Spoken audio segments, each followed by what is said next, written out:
पहली किरण एक नई शुरुआत लाती है, मन में ताजगी आती है और जिंदगी को देखने का एक नया नजरिया वो राज भी दिखाती है जो अंधेरे में कहीं दफन होता है।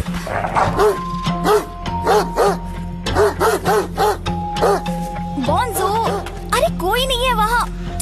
किस पर भौंक रहे हो? हमें जल्दी घर पहुँचना है।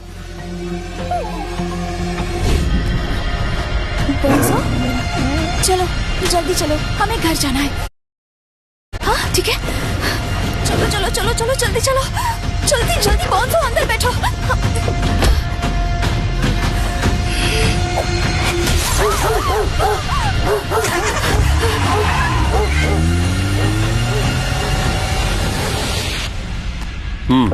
तो इस पत्थर पर यह कागज लपेट कर फेंका था। अपनी माँ को समझा, ये आखिरी मौका दे रहा हूँ। माँ को समझा। तो ये धमकी गायत्री जी के लिए थी और ये आखिरी मौका, ये क्यों लिखा है? तुम्हें पहले भी ऐसी धमकियां मिली है क्या? गायत्री जी, सिया, हम यहाँ आपकी मदद के लिए आए हैं। मैं चाहता हूँ आप हमसे कुछ न छुपाएं। सर, एक्चुअली मम्मी को 2 बार और धमकियां मिल चुकी है, बट आज तो हद हो गई। पहले भी वार्निंग भरे नोट्स मिले थे, एक कार विंडशील्ड पर और दूसरा मेन डोर पर छोड़ा था। असल में आपको मिल रही है, सिया को नहीं। हाँ, इसे तो सिर्फ मेरी बेटी होने की सजा मिल रही है। टोनी जी, ब्लिट्स म्यूजिक का मालिक और सीईओ, उसने मेरा एक गाना कॉपी किया था और इसलिए मैंने उस पर केस कर दिया। उसने एक फंक्शन में सबके सामने मुझे धमकी भी दी, कहा मुझे पछताना पड़ेगा, और फिर ये सब शुरू हो गया। शायद मुझे केस वापस ले लेना चाहिए। नहीं मॉम, आप ऐसे घटिया लोगों के आगे हार नहीं मान सकती। उसने तुम्हें कुछ किया तो मैं कैसे जी पाऊंगी? मॉम, बोंजो था ना मेरी प्रोटेक्शन के लिए। हाँ, और आज इसलिए पहली बार मुझे लगा कि तुम्हारा बोंजो किसी काम का है। लीजिए, अब हो गया ये शांत।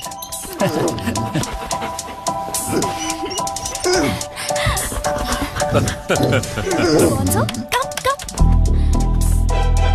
Thank you Raj. You welcome Siya madam.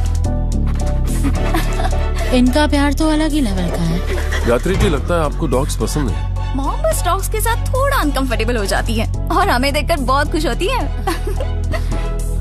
अच्छा गायत्री जी, आप टेंशन मत लीजिए। इस हमले के पीछे कौन है हम जल्दी पता लगा लेंगे। आपको और सिया को कुछ नहीं होगा। मैं आपकी सिक्योरिटी के लिए रिक्वेस्ट डाल देता हूँ। Thank you inspector Pradyuman. You welcome. So, इस टोनी ने ऐसा कई सिंगर्स के साथ किया है। उनके काम पे अपना कॉपीराइट लगाता है और उन्हें धमका के चुप करा देता है। अभी तो न्यूयॉर्क में है। सोशल मीडिया पोस्ट से पता चला है नए सिंगर्स के साथ कॉन्ट्रैक्ट कर रहे हैं। हाँ बोलो सुशील। Okay great. पत्थर और कागज पर कोई फिंगरप्रिंट्स? हाँ? ठीक है। सिक्योरिटी गार्ड्स गायत्री जी के घर के लिए निकल गए हैं और हेलो, क्या? हाँ? ओह गॉड, मैं अभी आता हूँ। क्या हुआ सर? गायत्री जी की डेथ हो गई। उन पर अटैक हुआ है।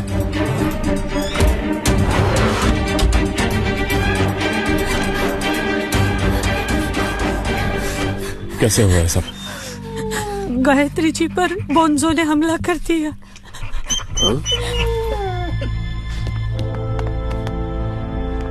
देखने से तो लग रहा है कि अटैक यहीं इस कमरे में हुआ है। जब गायत्री जी काम कर रही थी तब बोंजो ने उन पर हमला किया होगा।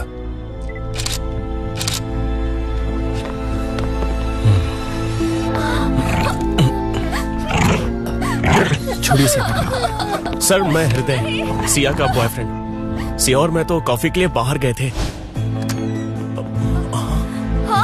जब घर लौटे तो देखा गायत्री आंटी घायल पड़ी हैं और बोंजो बगल में ही खड़ा था। ऐसा लग रहा था कि बोंजो ने ही उन पर हमला किया। मैं उन्हें हॉस्पिटल ले गया पर बहुत देर हो चुकी थी। ज्यादा खून बहने की वजह से उनकी जान चली गई। लेकिन बोंजो गायत्री जी पर हमला क्यों करेगा? वो पहले उन पर गुस्सा हुआ था क्या कभी? नहीं सर, बोंजो ने कभी ऐसा कुछ नहीं किया। उसका आंटी के साथ तो इंटरेक्शन ही बहुत कम था सर। डॉगी सिया का है तो आंटी भी ज्यादा ध्यान नहीं देती थी।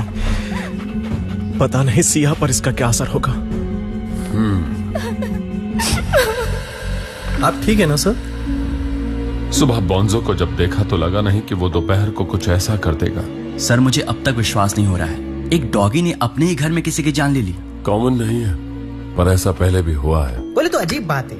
नहीं सर, आंटी बाहर के खतरे से डर रही थी जबकि खतरा तो उनके घर में ही पल रहा था। पर जो दिख रहा है सच सिर्फ उतना ही नहीं है, कहीं किसी बाहर वाले ने। पर सर हमला तो बॉन्जो ने किया है, बाहर वाला कोई हमला कैसे करवा सकता है? सर जी टोनी तो शहर में ही नहीं है। हाँ पता है, वो न्यूयॉर्क में है। उससे कहो जल्दी वापस आए, सीआईडी उससे पूछताछ करना चाहती है। सर आपको क्या लगता है वो हो सकता है इन सबके पीछे? हाँ दया, यहाँ कुछ तो गड़बड़ है। तुम खुद सोचो, बॉन्जो सुबह 10 बजे एक रक्षक था और 12 बजे शिकारी बन गया। 2 घंटे में इतना बदलाव।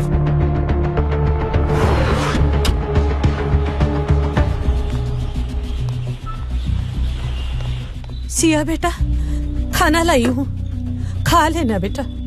कुछ भी जरूरत हो तो तुरंत मुझे कॉल करना, मैं और आरव उसी समय आ जाएंगे। हाँ, पढ़ाई में लगा रहता है दिन भर। मेडिकल की पढ़ाई भी बहुत हार्ड है ना, लेकिन तुम जब एक्सक्यूज मी एवरीवन, मुझे सिया से बात करनी है अकेले में।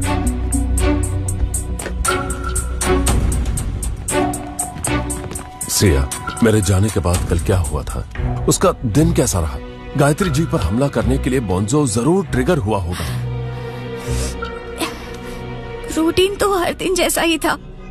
पहले तो उसने खाना खाया और फिर वैसे तो सारा दिन अपने बेड पर ही पड़ा रहता है। और क्या वो हमेशा लीश से बंधा होता है? हाँ, पर कभी कभी जब खुला भी रहता है तो मॉम के रूम में जाता नहीं है। पता नहीं कल क्यों गया। उसे तो पता था वो उससे अनकंफर्टेबल हो जाती है, इसलिए वो उनसे दूर ही रहता था। सर, बॉन्जो के साथ अब क्या होगा? बॉन्जो को भी इस गुनाह के लिए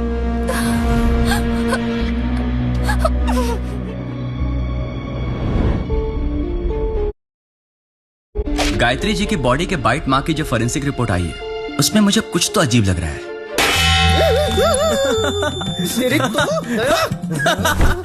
क्या करा यार? Trigger bro. What man? ये आवाज तुझे ट्रिगर करने के लिए थी और तूने ऐसे रिएक्ट किया कि सीधा मुझे घुसा ही मारेगा। अब हो सकता है बॉन्जो को भी ट्रिगर किया गया हो गायत्री आंटी पर अटैक करने के लिए। अब हमें पता करना है कैसे। ये जो मार्क्स है रिपोर्ट्स के अकॉर्डिंग ये वो घाव है जो बॉन्जो ने दिए। इसमें तुम लोगों ने कुछ नोटिस किया क्या? ट्रैक कर लिया ब्रो, सब घाव अपर बॉडी पर है, उनके पैर पर तो कोई घाव ही नहीं है। करेक्ट। और ये बहुत ही अजीब बात है, अक्सर डॉग्स अपने लेवल पर अटैक करते हैं, मतलब पैर तक, लेकिन इस केस में पैर पर अटैक हुआ ही नहीं, सिर्फ गले और अपर चेस्ट पर हुआ है।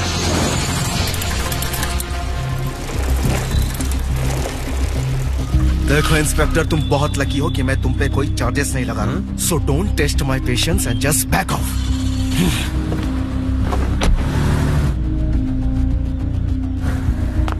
ये इतना सन्नाटा क्यों सुशील अंकल? घटिया आदमी, बस एक बारी आमिर ज्यादा मेरे हाथ। सुशील, वो बस एक सस्पेक्ट है, जब तक कोई सबूत नहीं मिल जाता हम कुछ नहीं कर सकते। सर ये टोनी जी था ना, ब्लिट्स म्यूजिक कंपनी का मालिक? हाँ, पर फिलहाल हमें कहा गया है केस को यहीं छोड़ दो, क्योंकि ये डॉग अटैक है। सर तो आप इन्वेस्टिगेशन रोक देंगे? ऑफिशियली तो छोड़नी पड़ेगी, लेकिन पर्सनली बिल्कुल नहीं, क्योंकि मुझे अभी भी लगता है ये सिर्फ डॉग अटैक नहीं है, किसी चीज या किसी इंसान ने बॉन्जो से वो काम करवाया। आप सही थे सर, बॉन्जो को गुस्सैल बनाने के लिए किसी तरह के सब्सटेंस को यूज किया गया है। तुम्हारा मतलब ट्रिगर? यस सर, रिसर्च में हमें पता चला है ऐसे कई तरह के केमिकल कॉम्पोजिशन होते हैं जिनसे जानवरों में सोशल रिस्पॉन्स ट्रिगर होता है, और किसी ने यही केमिकल यूज करके गायत्री जी पर बॉन्जो से अटैक करवाया। सर जी, लड़कों ने भी कहा था कि एक बार गायत्री जी के कपड़ों की जांच कर ली जाए, क्योंकि उनके शरीर के घाव का कोई पैटर्न है। हाँ, उनकी बॉडी पर जितने भी घाव है सब अपर पार्ट में।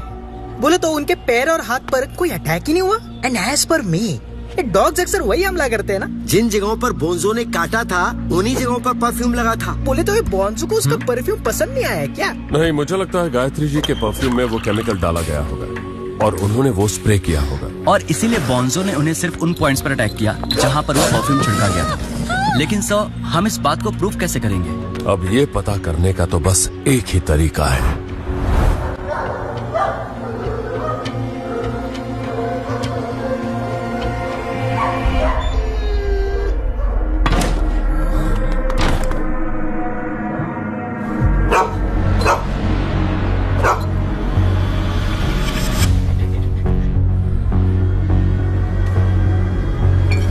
सर प्लीज थोड़ा संभल कर।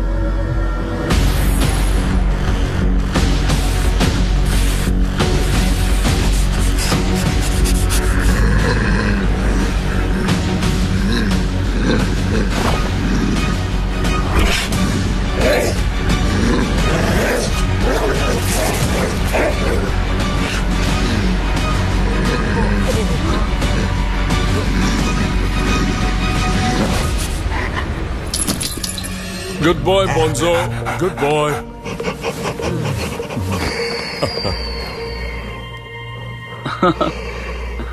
बेचारा बोंजो, उसका खुद पर कंट्रोल ही नहीं था। ऐसा कई बार होता है कि हमारे आगे ऐसे हालात पैदा किए जाते हैं जिनकी वजह से हमारा खुद पर कंट्रोल नहीं रहता, और बोंजो के साथ यही हुआ था।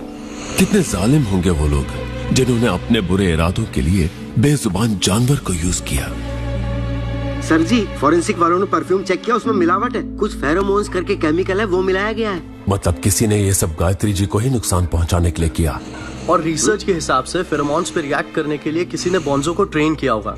ये अचानक से किया गया हमला बिल्कुल नहीं है सर। और ये वही कर सकता है जो रोज उसके साथ टाइम स्पेंड करता है। राज, बोंजो का वॉका।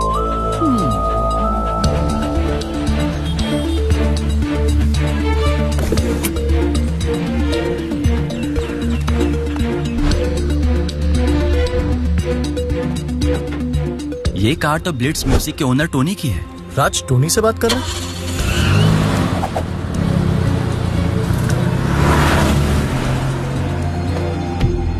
वाह, कितना प्यारा डॉग है। कौन सी ब्रीड का है? Basset hound. इसके कान तो काफी बड़े हैं। नाम क्या है इसका? जिंजर। वैसे कार भी बढ़िया थी। क्या कार? कौन सी कार? वही टोनी जी की कार। अभी थोड़ी देर पहले उन्हीं से बात कर रहे थे ना? हाँ? कौन? मैं किससे बात कर रहा था? हो कौन तुम लोग हैं? अरे हम तो शुभचिंतक हैं। हम किसी को कुछ नहीं बताएंगे, पर ये जरूर बताएंगे कि तुम उस टोनी जी से बात कर रहे थे जिसने गायत्री आंटी को धमकी दी। अरे वही गायत्री आंटी जिनके डॉग को तुम वॉक पे ले जाते हो। सुनो, ज्यादा हीरोगिरी मत दिखाना, ओके? मुझसे होशियारी नहीं। वैसे भी मुझे तुम लोगों को कुछ बताने की जरूरत नहीं है। चलो।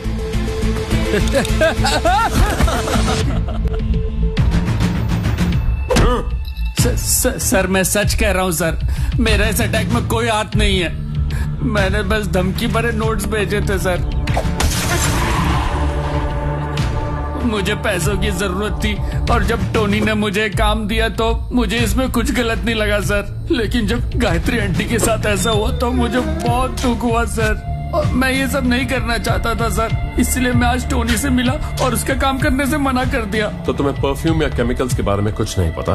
परफ्यूम के केमिकल मतलब सर? और बोंजो की ट्रेनिंग ताकि परफ्यूम सूंघ के उसे गुस्सा आ जाए। हैं? बोल सर, आप क्या बोल रहे हो? मेरी तो कुछ समझ में नहीं आ रहा है सर। तुम्हें पता है ना गायत्री जी पर बोंजो ने अटैक किया था। किसी ने उनके परफ्यूम में एक केमिकल डाला था और बोंजो को ऐसा ट्रेन किया कि उस स्मेल से उसे गुस्सा आ जाए। और ये सब वही कर सकता है जिसका घर में आना जाना हो और जो बोंजो के साथ अकेले टाइम स्पेंड करता हो, फैमिली के अलावा।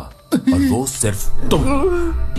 मैं? क्या बात है सर? एक लड़का आता तो था बोंजो के साथ खेलने के लिए। मैं भी मना नहीं करता था क्योंकि मुझे फोन पर गेम खेलने का टाइम मिल जाता था। वो पिछले 1 महीने से रोज आ रहा था सर। उसका नाम क्या था? उसका नाम बॉबी था सर। वो लड़का दिखने में कैसा था? सर ऐसे तो मैं नहीं बता सकता, लेकिन हाँ, वो अपने डॉग को लेकर रोज आता था। एक ब्लैक टेरिया जिसके पैर सफेद थे सर। सर बहुत बड़ी गलती हो गई सर। ये गुत्थी तो और उलझ रही है सुशील। अब इस बॉबी को कहाँ से ढूंढे? तुम्हें सिया से पता चला वो परफ्यूम उनके पास कहाँ से आया? हाँ सर जी, सिया ने बोला था कि उनके घर के बाहर किसी ने गिफ्ट बॉक्स रख दिया था, वो भी बिना नाम का। उन्हें लगा गायत्री जी के बर्थडे पर किसी दोस्त ने उन्हें सरप्राइज दिया होगा। वो उनका फेवरेट परफ्यूम था सर जी। इसका मतलब इसके पीछे जो कोई भी है वो गायत्री जी को बहुत अच्छी तरह से जानता है। उसे उनका बर्थडे और फेवरेट परफ्यूम भी पता था। चलो सोसाइटी का सीसीटीवी फुटेज चेक करते हैं।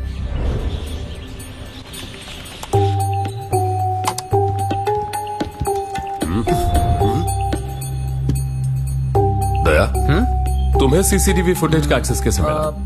ब्यूरो में मेरे ऑफिसर्स इसे चेक कर रहे हैं।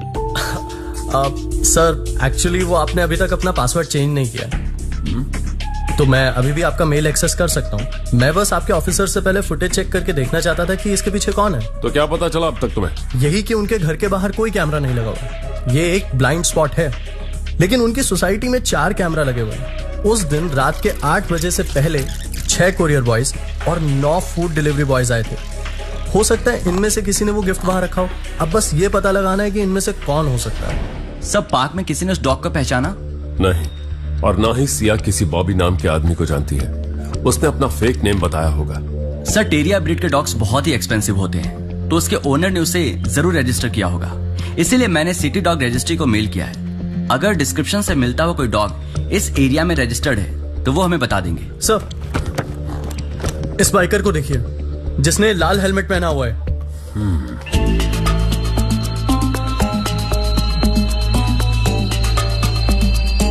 ये गायत्री आंटी की गली में मुड़ा है।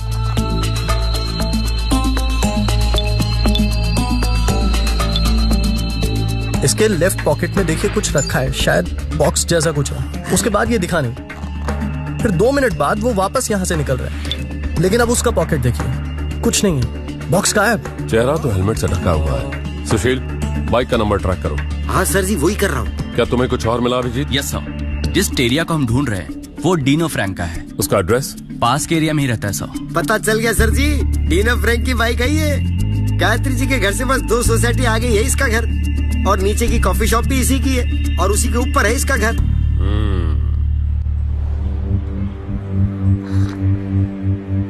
इंस्पेक्टर, मैं किसी गायत्री या सिया को नहीं जानता, तो मैं अटैक क्यों करवाऊंगा? और मैं सस्पेक्ट कैसे हुआ? हाँ, क्योंकि आपका डॉग और आपकी बाइक दोनों इस अटैक की प्लानिंग से कनेक्टेड हैं। वैसे मेरा हेलमेट लाल रंग का नहीं है। 1 मिनट, क्या कहा आपने? 14 तारीख की बात है ना, राइट? 3 दिन पहले। मेरे भांजे ने उस दिन मुझसे बाइक मांगी थी, और पिछले कुछ हफ्तों से मेरे डॉग को भी वॉक पे लेके जा रहा है। मैं हैरान था, वो हर वक्त पढ़ाई में डूबा रहता था, लेकिन फिर भी वो मेरे डॉग को वॉक पे लेके जाने का टाइम निकाल कैसे लेता था? मैं भी यहाँ इतना बिजी रहता था, तो मुझे कोई दिक्कत नहीं थी, मैंने ले जाने दिया। वो किसकी पढ़ाई कर रहा है, क्या आप जानते हैं? अभी तो वो रिसर्च टीम में है जो एग्रेसिव डॉग ब्रीड्स के बारे में स्टडी कर रही है। वेट बनना है उसे। शायद मैं आपके भांजे को अच्छी तरह जानता हूं। अचानक आने के लिए माफी चाहता हूं सिया। कोई बात नहीं सर, प्लीज कम इन। मैंने बस आरव और सुषमा जी को थैंक्स कहने के लिए बुलाया था। इन्होंने मुश्किल समय में मेरी बहुत हेल्प की है, और हृदय ने भी। कोई नहीं। Oh nice. मैं अपने दोस्तों के साथ मॉल जा रहा था, तो सोचा आपको एक गुड न्यूज पर्सनली आकर दूं। Good news? केस सॉल्व हो गया है। ओह। टोनी जी को अरेस्ट कर लिया गया है। राज के कन्फेशन से उसकी सच्चाई सामने आ गई। और बोंजो? हाँ, बोंजो, तुम लौट आए।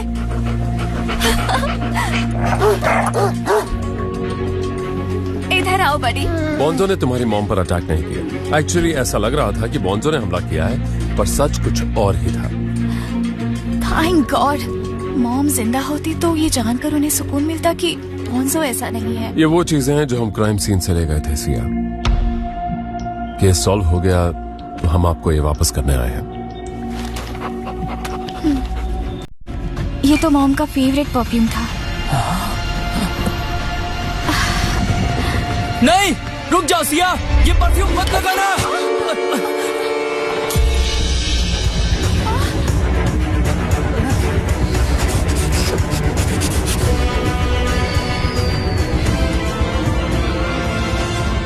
क्या हुआ अरब? इतनी जोर से क्यों चीखे? और सिया को किससे बचा रहे थे? हाँ, मतलब तुम जानते हो उस बोतल में ऐसा कुछ है जिससे बोंजो ट्रिगर हो सकता है?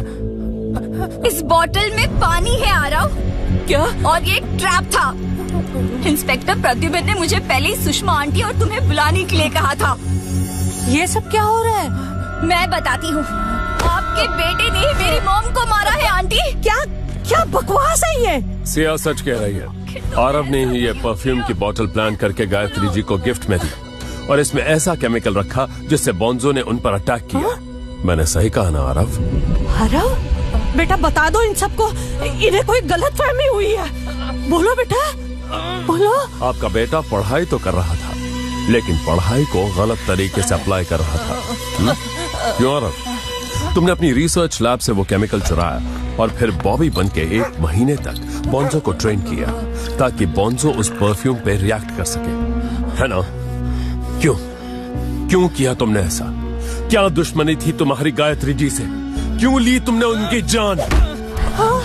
क्योंकि उन्होंने मेरे प्यार को मुझसे दूर किया और उसकी सजा उन्हें मिलनी ही थी। मैंने सिया को प्रपोज किया और उसने मुझसे कहा कि गायत्री आंटी मुझे पसंद ही नहीं करती और वो नहीं चाहती कि हम डेट करें। और फिर और फिर ये हृदय को डेट करने लगी। अरे आखिर उसके पास ऐसा क्या है जो मुझ में नहीं है? ये सब गायत्री आंटी की वजह से हुआ है, इसलिए मैंने बोंजो को यूज किया। एक बार में गायत्री आंटी भी खत्म और सिया की जिंदगी भी बर्बाद।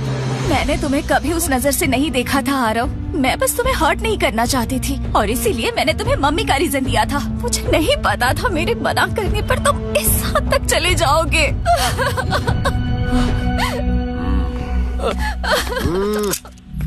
चल भाई। किसी ने सच ही कहा है, गुस्से में इंसान सब बर्बाद कर देता है।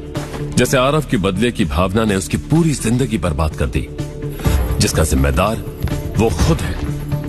सबूत भले ही सामने ना दिखें, गुनहगार कितने भी मासूम क्यों ना लगे, जुर्म की हर परत खोलकर सच सामने लाना ही तो मेरा काम है। मैं इंस्पेक्टर प्रद्युमन, CID।